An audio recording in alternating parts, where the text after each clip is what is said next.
Welcome to J moms kitchen. எல்லா போலும் இறைவனுக்கு. குக்கு வித் கோமாளியில் அஸ்வின் செஞ்ச டாக்கோ தான் நம்ம பார்க்க போகிறோம். கண்டிப்பாக மிஸ் பண்ணாமல் கடைசி வரைக்கும் பாருங்கள் ஃப்ரெண்ட்ஸ். அதுக்கு முன்னாடி நம்ம சேனலை இது வரைக்கும் சப்ஸ்கிரைப் பண்ணலைன்னா சப்ஸ்கிரைப் பண்ணி பக்கத்தில் இருக்கிற மணி பெல் ஐக்கானை கிளிக் பண்ணிக்கிறோங்க. இப்போ அவங்க நம்ம வீடியோவில் போவோம்.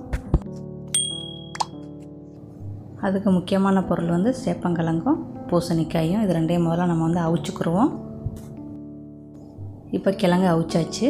நல்லா சாஃப்டாக அவிச்சுக்கிறோங்க. அப்போ தான் நம்மளுக்கு வந்து இதை தான் நம்ம சப்பாத்திக்கு போட்டு நம்ம பிணைய போகிறோம் டேக்கோவுக்கு. அது வந்து நம்மளுக்கு நல்லா சாஃப்டாக இருக்கும். ஆனால் இந்த இதில் பிணையிறது வந்து ரொம்ப ஒரு கெட்டிக்கார தன்மை வேணும். அப்புறம் பூசணிக்காயும் அவிச்சுக்கிறோங்க. அவிச்சு அதை நச்சுக்கிறோங்க. பூசணிக்காயும் சேப்பங்கிழங்கும் போட்டு நம்ம செய்ய போகிறோம். அதில் இருந்து ஒரு காவாசி பூசணிக்காயோட இதை எடுத்து போட்டுக்கிறோங்க. இது நம்மளோட சப்பாத்திக்கு வேணும். அந்த சீட்டு டேக்கோ சீட்டு செய்கிறதுக்கு நம்மளுக்கு வேணும். அப்புறம் உப்பு போட்டுக்கிறோங்க. அப்புறம் சேப்பங்கிழங்கையும் நல்லா நைஸாக நச்சுக்கிறோங்க. நல்லா வெந்தால் மட்டுமே நம்மளுக்கு நைஸாக நைக்க முடியும் ஃப்ரெண்ட்ஸ். இதில் மட்டும் யாவமாக இருந்துக்கிறோங்க. அப்புறம் இப்போ நம்ம வந்து 100 கிராம் மைதா மாவு, 100 கிராம் கோதுமை மாவு போட்டுக்கிறோங்க. அப்புறம் ஒரு 50 கிராம் வச்சுக்கிறோங்க ஃப்ரெண்ட்ஸ். அந்த உருண்டை போடும்போது நம்மளுக்கு வந்து சரியான பிசு பிசுன்னு இருக்குது. நம்மளுக்கு சாதாரண உருளைக்கிழங்கு நம்ம வந்து சக்கரவள்ளி கிழங்குலாம் போடுற மாதிரி இல்லை இந்த கிழங்கு. இதில் வந்து ஒரு பிசுபிசுப்பு தன்மை இருக்குது. இப்போ இது இருக்கட்டும். இப்போ நம்ம போய் மசாலா போய் செய்வோம். உள்ளுக்கு வைக்கிறதுக்கு மசாலா செய்கிறதுக்கு பொருள் வந்து கொஞ்சமாக எண்ணெய் ஊற்றிக்கிறோங்க. எண்ணெயை ஊற்றலாம், நெய்யும் போடலாம். நீங்கள் சும்மா சின்ன துண்டு இஞ்சி வந்து பொடிசாக வெட்டி போட்டுக்கிறோங்க. 2 பூண்டு அதையும் பொடிசாக சாப் பண்ணிக்கிறோங்க. இப்போ வந்து பச்சை மிளகா ஒரு 2 பச்சை மிளகா இல்லைன்னா ஒரு பச்சை மிளகா எடுத்து பொடிசாக வெட்டி போடுங்க. அதுவும் நல்லா பொரியட்டும். பொரிஞ்சுக்கிட்டு இருக்கையிலேயே கொஞ்சமாக கொத்தமல்லி இலையை போடுங்க. இது வாசத்துக்கு நம்ம போடுறோம். எண்ணெய்க்கில் இருந்தால் போடுங்க, இல்லைண்டா வேண்டாம்.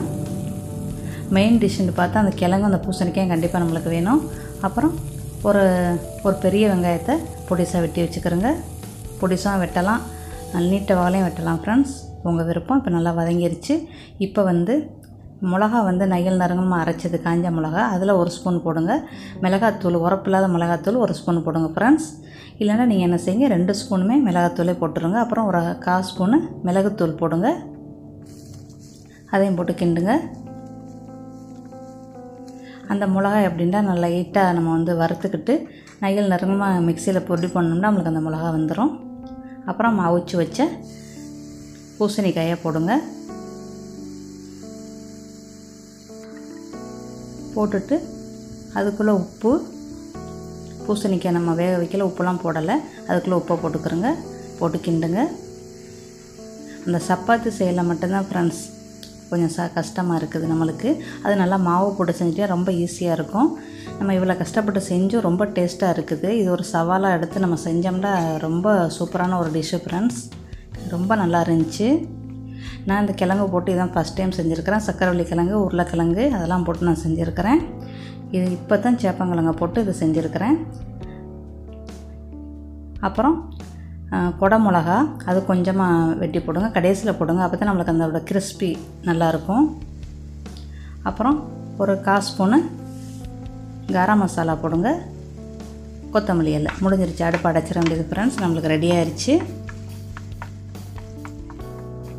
இப்போ வாங்க நம்ம வந்து சீட்டுக்கு டாக்கோ சீட்டு சப்பாத்தி செய்கிறதுக்கு எப்படின்னு பார்ப்போம். மாவு வந்து நம்மளுக்கு பிசு பிசுன்னு இருக்குது பாருங்கள். இதை வந்து நல்லா மாவில் வந்து போட்டு பிரட்டிக்கிறங்க. இல்லைன்னா நம்ம உருட்ட முடியாது ஃப்ரெண்ட்ஸ். அதில் மட்டும் கொஞ்சம் கவனமாக இருங்க. இது மட்டும்தான் நம்மளுக்கு பிரச்சனை, மற்றபடி எதுவுமே இல்லை. ஆனால் அவ்வளோ சாப்பிட்டா அவ்வளோ நல்லா இருந்துச்சு. எல்லாத்தையும் நான் மாவில் போட்டு உருட்டிட்டு மாவில் போட்டு பிரட்டி வச்சுருக்கிறேன். அப்போ தான் நம்ம நாளை வந்து தேய்க்க முடியும், இல்லைன்னா தேய்க்க முடியாது. கீழே கல்லுலையும் நம்ம தேய்க்கிற கட்டையிலையும் நம்மளுக்கு நல்லா மாவு போட்டுக்கிறோங்க. இல்லைன்னா ஒட்டிக்கிறோம், இப்படி எடுக்க முடியாது. இதில் மட்டும் கொஞ்சம் கவனமாக இருங்க ஃப்ரெண்ட்ஸ்.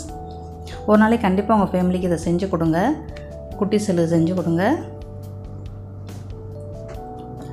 அவ்வளோதான், உருட்டியாச்சு. இந்த மாதிரி எல்லா சீட்டையுமே நம்ம உருட்டிக்கிற வேண்டியதுதான்.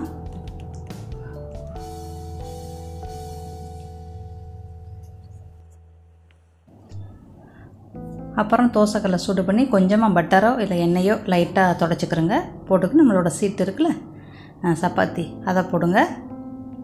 நம்ம உருளைக்கிழங்கு, சக்கரவள்ளி கிழங்கு இதிலெல்லாம் நம்ம செஞ்சுருக்குறோம். ஆனால் சேப்பங்கிழங்கில் செஞ்சது நான் இதுதான் ஃபஸ்ட் டைமு. நீங்கள் செஞ்சுருக்கிறீங்களான்னு எனக்கு தெரியலை. நான் செய்கிறது இதுதான் ஃபஸ்ட் டைமு. இதுக்கு வந்து முதல்ல அஸ்வினுக்கு ரொம்ப நன்றி சொல்லணும். இந்த மாதிரி சேலஞ்சோட சமையலாம் எடுத்து செய்கிறாங்க குக் வித் கோமாளியில். சிரிப்புக்கு மட்டும் இல்லாமல் நம்மளை மாற்றி யோசிக்கிற சமையலை கூட அவங்க கொடுக்குறாங்க. அப்புறம் கொஞ்சமாக பட்டரை போட்டு திருப்பி விட்டு எடுத்துருங்க. அதுக்கப்புறம் ஒரு தடவை நம்ம உள்ளுக்கெல்லாம் வச்சுட்டு ஒரு தடவை லைட்டாக நம்ம எண்ணெயோ பட்டரை போட்டு கொஞ்சம் லைட்டாக பொரிச்சுக்கிட்டோம்னா நல்லா கிறிஸ்பியாக இருக்கும். எல்லாத்தையும் போட்டு எடுத்துக்கிற வேண்டியதுதான் ஃப்ரெண்ட்ஸ். எல்லாமே ரெடியாக இருக்குது. நம்மளுக்கு வந்து சப்பாத்தி, மயோனீஸு, சில்லி சாஸு, சேலட்டுக்குள்ள பொருள் எல்லாமே ரெடியாக இருக்குது. தக்காளி மட்டும் சேர்த்துக்கிறோங்க. எல்லாமே நம்ம செஞ்சு வச்சிட்டோம். எல்லாமே எடுத்து வச்சுக்கிட்டால் ஈஸியாக நம்ம வந்து மடக்கிடலாம். இப்போ வந்து ஒரு சப்பாத்தியாக நம்ம வந்து செய்ய வேண்டியது தான். இது வந்து மசாலா, பூசணிக்காய் மசாலா.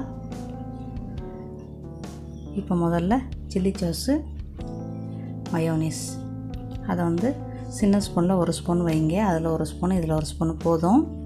இது நம்ம சப்பாத்தி வந்து ரொம்ப பெருசு கிடையாது, ஒரு பூரியை விட செத்த பெருசு, அவ்வளோதான். சின்ன ஸ்பூனில் 1 ஸ்பூன் போதும். இப்படி தடவுங்க. தடவிக்கிட்டு நம்ம பூசணிக்காய் மசாலா, நம்ம உள்ளுக்குள்ளே வந்து இயற்கையாக வந்து உருளைக்கிழங்கு, சக்கரவள்ளி கிழங்கு தான் வச்சுருக்குறோம். இது வந்து பூசணிக்காய் வைக்கிறது ஒரு வித்தியாசமான ரெசிபி தான். மாற்றி யோசிங்கிற ரெசிபி மாதிரி எனக்கு தோணுச்சு. கண்டிப்பாக சரண கடினமான இது தான் வந்து விஜய் டிவிலையும் கொடுக்குறாங்க. அப்புறம் கேபேஜு, வெள்ளரி, வெங்காயம், குடமிளகா, தக்காளி எல்லாமே வைங்க. தக்காளி மட்டும் நான் வைக்க மறந்துட்டேன், கடைசியில் வச்சேன் ஃப்ரெண்ட்ஸ். வச்சு அப்படியே மடக்கிற வேண்டியதுதான். மடக்கி என்ன செய்யுங்க, மறுபடி கடாயை வந்து லைட்டாக சூடு பண்ணி கொஞ்சமாக நெய்யோ இல்லை எண்ணெயோ விட்டு லைட்டாக சூடு பண்ணிக்கிறங்க. அது இன்னும் கொஞ்சம் நல்லாயிருக்கும். இந்த மாதிரி லைட்டாக சூடு பண்ணி சாப்பிட்டு பாருங்கள், ரொம்ப டேஸ்ட்டாக இருக்கும். இப்படியும் சாப்பிட்லாம், அந்த மாதிரி சூடு பண்ணியும் சாப்பிட்லாம் ஃப்ரெண்ட்ஸ். இந்த மாதிரியும் நீங்கள் வந்து மயோனீஸு, சில்லி சாஸ் வந்து ஃபுல்லாக தடவி நீங்கள் செய்யலாம். அது உங்களோட விருப்பம். அந்த சப்பாத்தி செய்யலை மட்டும் தான் நம்மளுக்கு கொஞ்சம் பிசு பிசுன்னு ஒட்டிச்சு. அதுலேயும் மாவை போட்டு நல்லா பிரட்டி வச்சுக்கிட்டோம்னா அதுவும் ஈஸியாக தான் இருந்துச்சு.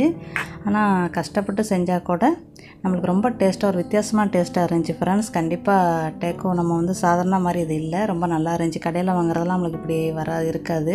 இது ஒரு வித்தியாசமான ரெசிபியை தான் நம்மளுக்கு வந்து விஜய் டிவி குக் வித் கோமாளியில் கொடுத்துருக்காங்க.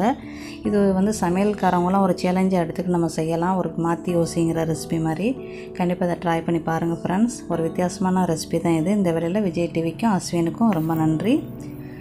இந்த மாதிரி நம்ம மடக்கி வச்சுட்டு லைட்டாக எண்ணெயோ இல்லை பட்டரோ விட்டு இந்த மாதிரி சூடு பண்ணி கொஞ்சம் எடுத்து சாப்பிட்டீங்கன்னா இன்னும் கொஞ்சம் டேஸ்ட்டாக இருக்கும் ஃப்ரெண்ட்ஸ். கண்டிப்பாக செஞ்சு பார்த்துட்டு எப்படி வந்துட்டு கமெண்ட்டில் சொல்லுங்கள். இன்னும் நல்ல பதிவில் சந்திக்கிறேன். தேங்க்யூ ஃபார் வாட்சிங்.